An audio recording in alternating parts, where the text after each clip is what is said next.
ਅੱਛਾ ਯਾਰ, ਸਭ ਤੋਂ ਅਹਿਮ ਰਿਸ਼ਤਾ ਜਿਹੜਾ ਹੁੰਦਾ ਨਾ, ਉਹ ਮਾਂ-ਬਾਪ ਦਾ ਹੁੰਦਾ। ਤੋਂ ਵੱਧ ਕੇ ਹੋਰ ਕੋਈ ਰਿਸ਼ਤਾ ਨਹੀਂ ਹੈਗਾ ਕਿ ਜਿਹਨੂੰ ਮੇਰੇ ਦੇਖਣ 'ਚ ਜਿਹਨੂੰ ਜ਼ਿਆਦਾ ਅਹਿਮੀਅਤ ਦਿੱਤੀ ਜਾ ਸਕੇ। ਕਿਉਂਕਿ ਬਾਪ ਹੀ ਵਾਹਿਦ ਐਸੇ ਇਨਸਾਨ ਹੁੰਦੇ ਆ, ਅੱਲਾਹ ਪਾਕ ਨੇ ਇੱਕ ਐਸਾ ਰਿਸ਼ਤਾ ਬਣਾਇਆ ਹੈ, ਦੁਨੀਆ ਦੇ ਵਿੱਚ ਨਾ ਦੇਣ ਕੋਈ ਨਹੀਂ ਦੇ ਸਕਦਾ। ਮਾਂ ਦੇ ਕਦਮਾਂ ਥੱਲੇ ਜੰਨਤ ਰੱਖ ਦਿੱਤੀ, ਬਾਪ ਨੂੰ ਜੰਨਤ ਦਾ ਦਰਵਾਜ਼ਾ ਬਣਾ ਦਿੱਤਾ। ਕਹਿ ਲਓ ਕਿ ਜਿਹੜਾ ਮਾਂ-ਬਾਪ ਦੀ ਖਿਦਮਤ ਕਰਦਾ ਨਾ, ਉਹਦੇ ਵਾਸਤੇ ਸੱਤੇ ਹੀ ਖੈਰਾਂ। ਤੁਹਾਨੂੰ ਛੋਟੀ ਜਿਹੀ ਇੱਕ ਕਹਾਣੀ ਸੁਣਾਉਣਾ ਚਾਹੁੰਦਾ। ਕਹਾਣੀ ਨਹੀਂ ਬਲਕਿ ਹਕੀਕਤ ਆ। ਮੇਰਾ ਇੱਕ ਦੋਸਤ ਸੀਗਾ, ਅਸੀਂ ਨਾ ਲਾਹੌਰ 'ਚ ਕੰਮ ਕਰਦੇ ਸੀ। ਲਾਹੌਰ ਨਾ ਇੱਕ ਕੰਪਨੀ ਸੀਗੀ, ਉੱਥੇ ਡਿਊਟੀ ਕਰ ਰਹੇ ਸੀਗੇ ਤਾਂ ਉਦੋਂ ਕੰਮਾਂ ਦੇ ਹਾਲਾਤ ਅੱਛੇ ਸੀਗੇ, ਅੱਛਾ ਕੰਮ ਚੱਲ ਰਿਹਾ ਸੀਗਾ। ਤੇ ਜਿਸ ਕੈਟਾਗਰੀ 'ਚ ਅਸੀਂ ਕੰਮ ਕਰਦੇ ਆ ਨਾ, ਇਹ ਅਪ ਡਾਊਨ ਹੁੰਦੇ ਰਹਿੰਦੇ ਆ ਕੰਮ। ਨਾ ਗਰੀਬ ਦੀ ਅੱਲਾਹ ਪਾਕ ਉਹਦੀ ਵਾਲਦਾ ਨੂੰ ਉਹਦੀਆਂ ਆਸਾਨ ਕਰੇ, ਉਹਨਾਂ ਦੀ ਵਾਲਦਾ ਦੀ ਮਗਫਰਤ ਕਰੇ, ਫਰਮਾਏ। ਗੱਲ ਕਰਨ ਦਾ ਮਕਸਦ ਆ ਕਿ ਉਹ ਨਾ ਉਦੋਂ ਕੰਮ ਕਰਦਾ ਸੀਗਾ ਤੇ ਅੱਛਾ ਖਾਸਾ, ਤਕਰੀਬਨ ਅੱਛਾ ਖਾਸਾ ਕਮਾਉਂਦਾ ਸੀਗਾ, ਕਿਉਂਕਿ ਸਾਡੇ ਨਾਲ ਹੀ ਸੀਗੇ, ਠੀਕ ਸੀਗਾ ਕੰਮ। ਜਦੋਂ ਤਨਖਾਹ ਲੈਣੀ ਨਾ, ਅਸੀਂ ਉਹਨੂੰ ਕਹਿਣਾ, ਬਲਕਿ ਮੈਂ ਹੀ ਉਹਨੂੰ ਕਹਿਣਾ ਹੁੰਦਾ ਸੀਗਾ, ਕਿਉਂਕਿ ਜ਼ਿਆਦਾ ਮੇਰਾ ਕਲੋਜ਼ ਸੀਗਾ। ਉਹਨੂੰ ਮੈਂ ਕਹਿਣਾ, ਯਾਰ ਤੂੰ ਇਸ ਤਰ੍ਹਾਂ ਕਰਿਆ ਕਰ, ਠੀਕ ਆ ਰਿਸ਼ਤੇ ਸਾਰੇ ਅਹਿਮ ਹੁੰਦੇ ਆ, ਲੇਕਿਨ ਤੂੰ ਕੋਸ਼ਿਸ਼ ਕਰਿਆ ਕਰ ਕਿ ਥੋੜੇ ਜਿਹੇ ਪੈਸੇ ਨਾ ਆਪਣੀ ਸੇਵਿੰਗ ਕਰਿਆ ਕਰ, ਕਿਉਂਕਿ ਕੱਲ ਨੂੰ ਅੱਲਾਹ ਮਾਫ ਕਰੇ ਬੁਰਾ ਵਕਤ ਆਉਣ ਲੱਗਿਆ ਪਤਾ ਨਹੀਂ ਲੱਗਦਾ, ਕਿਸੇ ਤੇ ਵੀ ਆ ਸਕਦਾ। ਤੇ ਤਾਂ ਕਿ ਤੈਨੂੰ ਆਪਣੇ ਬੁਰੇ ਵਕਤ ਦੇ ਵਿੱਚ, ਮੁਸ਼ਕਿਲ ਵਕਤ ਦੇ ਵਿੱਚ ਤੈਨੂੰ ਕਿਸੇ ਦੇ ਅੱਗੇ ਹੱਥ ਨਾ ਫੈਲਾਉਣਾ ਪਵੇ, ਤੇ ਉਹ ਲੜਾਈ ਨਾ ਲੜ ਸਕੇ। ਕਹਿੰਦਾ ਯਾਰ, ਉਹਨਾਂ ਪਿਆਰ ਨਾਲ ਮੈਨੂੰ ਤਾਰਾ ਭਾਜੀ ਕਹਿੰਦਾ ਹੁੰਦਾ ਸੀਗਾ। ਕਹਿੰਦਾ ਤਾਰਾ ਭਾਜੀ ਕੁਛ ਨਹੀਂ ਹੁੰਦਾ ਯਾਰ, ਫਿਰ ਦੀ ਫਿਰ ਦੇਖੀ ਜਾਊਗੀ। ਵਕਤ ਗੁਜ਼ਰਦਾ ਗਿਆ, ਮੈਂ ਲਾਹੌਰ ਹੀ ਜੋਬ ਕਰਦਾ ਰਿਹਾ, ਉਹ ਛੱਡ ਕੇ ਆ ਗਿਆ, ਉਹ ਫੈਸਲਾਬਾਦ ਕਰਨ ਲੱਗ ਪਿਆ। ਉਹਨੂੰ ਇੱਕ ਯੂਨਿਟ ਸੀਗਾ, ਉੱਥੇ ਕੰਮ ਮਿਲ ਗਿਆ ਉਹਦਾ, ਉੱਥੇ ਵੀ ਅੱਛਾ ਖਾਸਾ ਯਾਨੀ ਕਿ ਕਮਾਉਂਦਾ ਸੀਗਾ।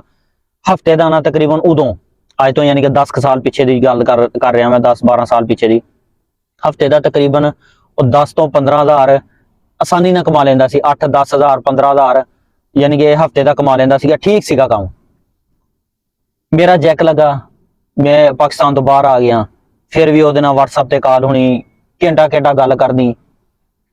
ਫਿਰ ਮੈਂ ਉਹਨੂੰ ਇਹੀ ਗੱਲ ਕਹਿੰਦਾ ਰਹਿਣਾ, ਯਾਰ ਤੇਰੀ ਮਿਹਰਬਾਨੀ, ਥੋੜਾ ਜਿਹਾ ਨਾ ਆਪਣਾ ਆਪ ਦਾ ਸੋਚਿਆ ਕਰ, ਬੁਰੇ ਵਕਤ ਆਉਣ ਦਾ ਪਤਾ ਨਹੀਂ ਲੱਗਦਾ। ਉਹਨੇ ਫਿਰ ਉਹੀ ਗੱਲ ਕਹਿ ਦੇਣੀ ਮੈਨੂੰ। ਮੈਂ ਕਿਹਾ ਚਲੋ ਯਾਰ, ਤੇਰੇ ਆਪਣੇ ਮਾਮਲਾਤ ਆ, ਮੈਂ ਐਵੇਂ ਦਖਲਅੰਦਾਜ਼ੀ ਦਾ। ਇੱਕ ਵਕਤ ਐਸਾ ਆਇਆ ਕਿ ਜਿਸ ਦੇ ਕੋਲ ਕੰਮ ਕਰ ਰਿਹਾ ਸੀਗਾ ਨਾ, ਉਹਦਾ ਕੰਮ ਜਿਹੜਾ ਲਾਸ 'ਚ ਜਾਣਾ ਸ਼ੁਰੂ ਹੋ ਗਿਆ। ਉਹ ਜਿੱਥੇ 10,000 15,000 ਹਫਤੇ ਦਾ ਕਮਾਉਂਦਾ ਸੀਗਾ ਨਾ, ਉਹਨੂੰ ਹਫਤੇ ਬਾਅਦ ਤਕਰੀਬਨ ਮਿਲ ਜਾਂਦੇ ਸੀਗੇ। ਕਰਦੇ ਕਰਦੇ ਗੁਜ਼ਰਦਾ ਗਿਆ, ਉਹਨੂੰ ਨਾ ਹਫਤੇ ਦਾ ਜਿਹੜਾ ਨਾ 2-3,000 ਤੇ ਆ ਗਿਆ। ਕੰਮ ਡਾਊਨ ਹੋ ਗਿਆ, ਨਹੀਂ ਸੀ ਇੰਨੀ ਇਨਕਮ। ਹਫਤੇ ਦਾ 10,000 ਕਮਾਉਂਦਾ ਸੀ, ਉੱਥੇ ਹਫਤੇ ਦਾ 1,000-1,500 ਕਮਾਉਣ ਲੱਗ ਪਿਆ। ਇਸ ਤਰ੍ਹਾਂ ਕੰਮ ਉਹਦਾ ਡਾਊਨ ਹੁੰਦਾ ਗਿਆ। ਫਿਰ ਇੱਕ ਦਿਨ ਮੈਨੂੰ ਨਾ ਬੜਾ ਪਰੇਸ਼ਾਨੀ ਦੀ ਆਲਮ 'ਚ ਮੈਨੂੰ ਕਾਲ ਕਰਦਾ, ਕਹਿੰਦਾ ਯਾਰ ਤੇਰੀ ਹੈਲਪ ਦੀ ਜ਼ਰੂਰਤ ਪੈ ਗਈ।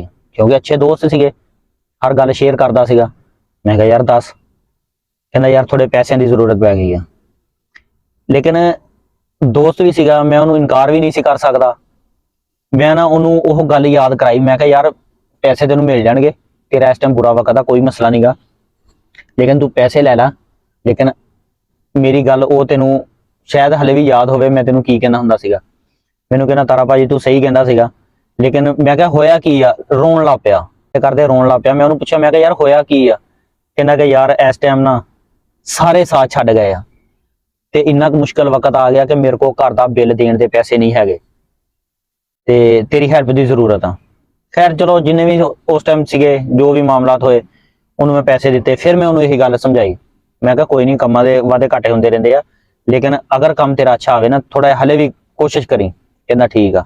ਕਰਦੇ ਕਰਦੇ ਕੁਛ ਅਰਸਾ ਗੁਜ਼ਰਿਆ, ਉਹਨੇ ਨਾ ਕੰਮ ਬਿਲਕੁਲ ਹੀ ਡਾਊਨ ਹੋ ਗਿਆ। ਉਹਨੇ ਫਿਰ ਮੈਨੂੰ ਕਾਲ ਕੀਤੀ, ਥੋੜੇ ਪੈਸੇ ਨੂੰ ਉਹਨੂੰ ਫਿਰ ਜ਼ਰੂਰਤ ਸੀਗੀ, ਕਿਤੇ ਮੁਸ਼ਕਿਲ 'ਚ ਫਸਿਆ ਸੀਗਾ। ਫਿਰ ਜਿਸ ਤਰ੍ਹਾਂ ਵੀ ਉਹਦੀ ਯਾਨੀ ਕਿ ਮੈਂ ਮਦਦ ਕਰ ਸਕਿਆ ਕੀਤੀ।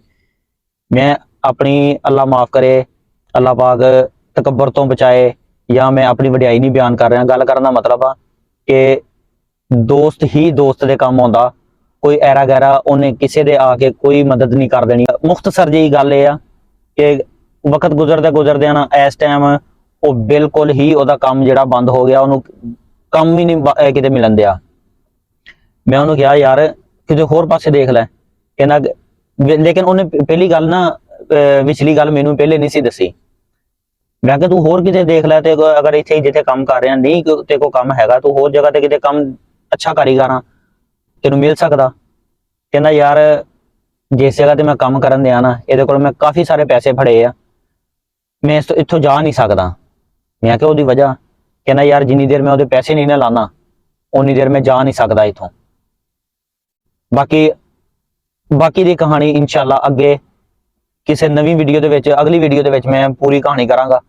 ਤੇ ਆਹ ਕਹਾਣੀ ਇੱਥੇ ਤੱਕ। ਉਸਮਾਨ ਨੂੰ ਦਿਓ ਇਜਾਜ਼ਤ, ਮਿਲਦੇ ਹਾਂ ਅਗਲੀ ਵੀਡੀਓ ਦੇ ਵਿੱਚ। ਉਦੋਂ ਤੱਕ ਅੱਲਾ ਹਾਫਿਜ਼।